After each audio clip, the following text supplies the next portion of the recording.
I get it. It's spring, right? Talking season, and God, everybody's yearning for college football. Everybody's yearning for it to be here. Well, we still got a few months to wait, guys. But I swear, college football fans have got to be, as a whole, the most overreactionary group of individuals on the planet. I mean, it really, really are. And right now, I mean, storylines are, you know, Deion Sanders, NIL, all this stuff. And then today, we find out that the Notre Dame quarterback, Tyler Buckner, the Asian sensation, me QBU long time, yeah, go on ahead and say that's a racist jackpot, cancel me.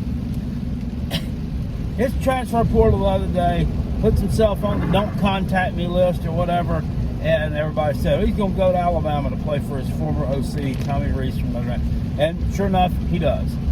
Now, everybody is jumping all over Alabama with both feet. It's a dead program. They're done. Nick Saban's done. His time has passed him by. Not going to win another national championship. Not going to go to playoffs again. He's just fucking done. All right? And here's my thing.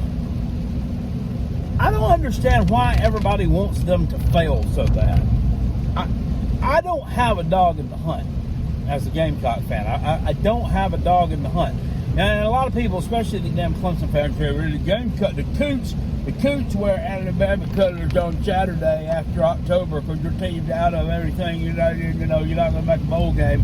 Whatever. The only time I ever pulled for Alabama is when they're playing Clemson. And any other time, I mean, I could care less. They just don't understand why the rest of college football seems to want to see them fall apart at the seams. Now, I get it if maybe you're a Georgia fan or you're an Ohio State or a Michigan fan, or somebody whose team is performing at an elite or to really elite level right now, to a playoff level right now. I can kind of get that. But all these other teams, why?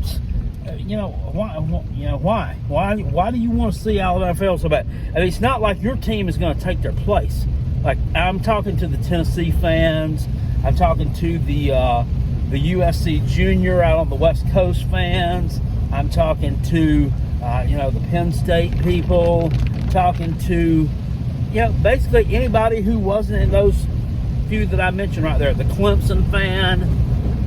You guys aren't taking their place if they do fall from grace. So why are you so worried about it? Why are you so worried about it? Yeah, the guy took a kid out of the transfer portal.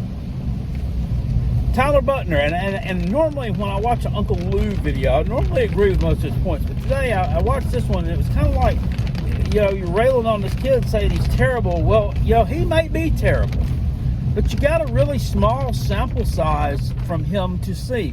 First off, he was like one of those kids that was like class of 2021, right? So he didn't even play his senior year in high school.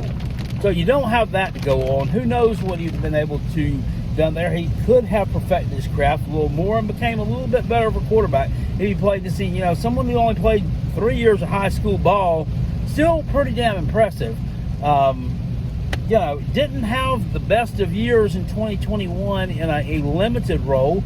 In 2022, he was hurt for most of the year. Kind of balled out a little. Well, I say he balled out a little bit against the Gamecocks. 3 touchdown passes, 3 interceptions, 2 of them taken back for touchdowns. That's, I guess that's kind of concerning. But you got to remember, Alabama has won at a pretty high level without elite quarterback play in the past. I mean, look at A.J. McCarron. What was that guy's name? Blake Sims? Is that his name? Hell, Jalen Hurts wasn't very good when he played at Alabama. If you'll remember, he transferred out with Oklahoma to learn how to be a quarterback. But, they kept on winning. He keeps on winning with the running game and with the line of scrimmage. And that's where he's going to continue winning in 2023. Oh, Alabama's not going anywhere. People, they're not. Just because that's it. And look at, there's no, where does it say set in stone that this guy's even going to be the starting quarterback there? It's not. They may have added him for depth. Maybe he'd rather be depth at Alabama than be depth at Notre Dame, where he lost his starting position to Sam Hartman. And then people talking shit because he lost to Sam Hartman. It's like, you lost to a Wake Forest transfer. But Sam Hartman's pretty damn good. He's pretty damn good. Go back. I'm not exactly sure of his numbers or his stats because I haven't looked all of them up. But I know he tossed that thing for a shitload of yards the past few years. And he's a pretty high-level Power 5 quarterback playing with not the most talent in the world. So people need to kind of back off that. They're just kind of overreacting a little bit. Alabama will still be a top 5 team again, still be in contention for the playoffs. If not making the playoffs, they'll be in contention for a national title. Mark my words, at the end of the season, they will. Old Saban, he finds a way to get it done, man. Finds a way to get it done. They've been rolling this way for a long time. Since 2007 he's been there? Yeah, I don't see it. I don't see it stopping. So might slow down just a hair, and you might have seen that last year. That team gets kind of angry when they have a bad season. They don't do as well as they think they should have, or a bad game. Not a good time to bet against them, and I certainly wouldn't be doing it again. Just giving you fair warning. Anyway, and another thing I want to talk about real quick, this Deion Sanders deal. This guy, I don't know. At first, I liked the approach he was taking because he's kind of old school, kind of hard-nosed. I like the approach with we're not putting numbers on the jerseys. You got to earn this. You got to do this, that, and other. But then we get more and more into this transfer portal stuff. Like 50-something players has left that program. And really, do you think that with everything else he has to do you think that this dude did his due diligence on every single one of those 50-something players that ran off? I doubt it. I seriously doubt that due diligence was done on every single one of those people. And here's the thing. You got to have depth. You got to have some backups at some positions. You're not even going to have depth anywhere. You're going to have no depth.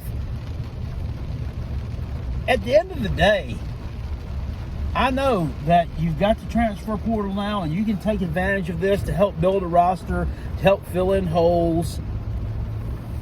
But coaching and managing is a lot like managing people. It's a lot like taking over a new store that's got some problems. You got to kind of develop some of the people you got and do something with them. You can't fire everybody and start all over. You got to keep some pieces around to build off of. There are some pieces that are still worth keeping. I seriously doubt that everything that he threw on the trash pile deserved to be thrown on the trash pile. A lot of it, maybe so. Colorado's been pretty bad the past few years. Hadn't been very good at recruiting. The Carl Durrell, who's the last coach there, I don't know. They were ranked like 80-something, I think, in recruiting, if memory serves, from what I saw last year. So, not very good. And he was probably under the impression he was going to be let go anyway, and probably didn't put a whole heck of a lot to it. But I can't believe that every single one of them was something that needed to be thrown away. So there was something salvageable there that you could have developed at some point. But is he really a developer of talent? Is he really a developer of talent? Is his staff really a developer of talent? Or are you just someone who arranges Legos? Do you just arrange Legos? Or do you actually build shit from the ground up?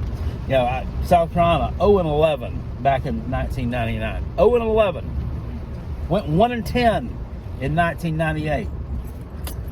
So what? 1-21 according to my math over 2 years. 2000, 8-4. 2001, 8-4. Lou Holtz did that with virtually the same roster, except for a few freshmen that came in.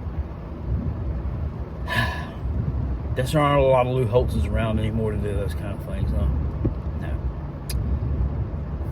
Y'all think about that. Carolina Jackpot. Peace, and I'm out of here. Go Gamecocks. Go Coach Beamer. Recruiting is on fire. Tater fans, they can't stand it. They're squirming. My podcast co-host, Rob Sanders, he's so upset. He's squirming because he knows Gamecocks are going to beat him in recruiting this year, and most likely beat him on the field again. It's a great day to be a Gamecock, as if it's never not. I'll see y'all later. Peace. I'm out.